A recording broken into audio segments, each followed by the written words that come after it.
Trigonometry में हम जदवल अभी तक नहीं देखे हैं। जदवल हमको बना लेना है और उसकी वैल्यूज़ आपको याद रखनी है।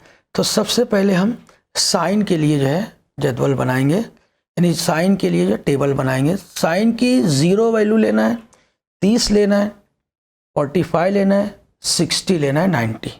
मतलब थीटा जो एंगल है उस जगह पर 0 रखना है, मतलब साइन 0, इसकी क्या कीमत है ये देखना है। इसी तरीके से साइन 30 की क्या कीमत है ये देखना है, साइन 45 की कीमत क्या ये देखना है, साइन 60 की कीमत क्या ये देखना है, और साइन 90। इसकी वैल्यूज़ अगर आपको याद रहेगी तो आगे के जो सवालात है वो हल करने में बहुत आसानी होगी। तो सबसे पहले हम देखते हैं साइन 0। साइन 0 की वैल्यू है 0, साइन 30 1/2, साइन 45 1/√2, साइन 60 √3/2, साइन 90 1। सिर्फ ये साइन की वैल्यू याद रखने से आप पूरा जो है टेबल, पूरा जदवल बना सकते हो। अब इसी में आपको ये करना है कि साइन की जो वैल्यू 0 से आप लिए हो, अब आपको कॉस की वैल्यू लिखना है, वही साइन की वैल्यू देखकर। तो इसकी वैल्यू लिखने के लिए आप जो है इस तरीके से 90 से जब आप घुमाते हुए लेकर आएंगे तो cos 0 1, cos 30 √3/2, cos 45 1/√2, cos 60 1/2 और cos 90 0। अब जब आपको एक साइन और कॉस की वैल्यूज़ मालूम होगी, अब आप टाइन की वैल्यू लिखेंगे। तो टाइन की वैल्यू लिखने के लिए हमारे पास ज़ाब्ता है साइन और कॉस, इसका रेशो जो है वो टाइन कहलाता है।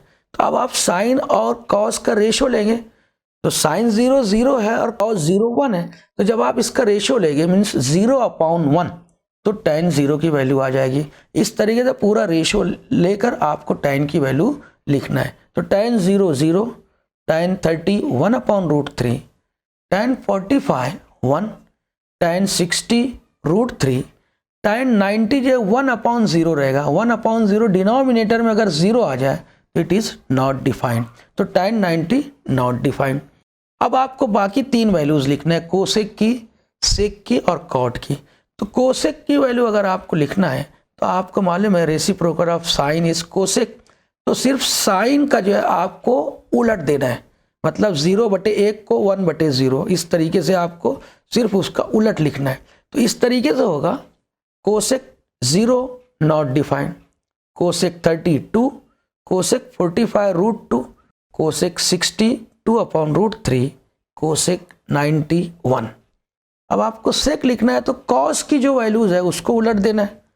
तो सेक 0 1, सेक 30 2/√3, सेक 45 √2, सेक 60 2, सेक 90 नॉट डिफाइंड।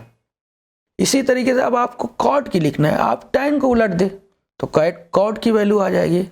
तो cot 0 not defined, cot 30 √3, cot 45 1, cot 60 1/√3 and cot 90 0। इस तरीके से जो है ये टेबल आपको बनाते आना चाहिए। एग्ज़ाम में आप ये टेबल पहले बना लेंगे और उसके बाद पीछे से देख देख कर आप लिख सकते हो।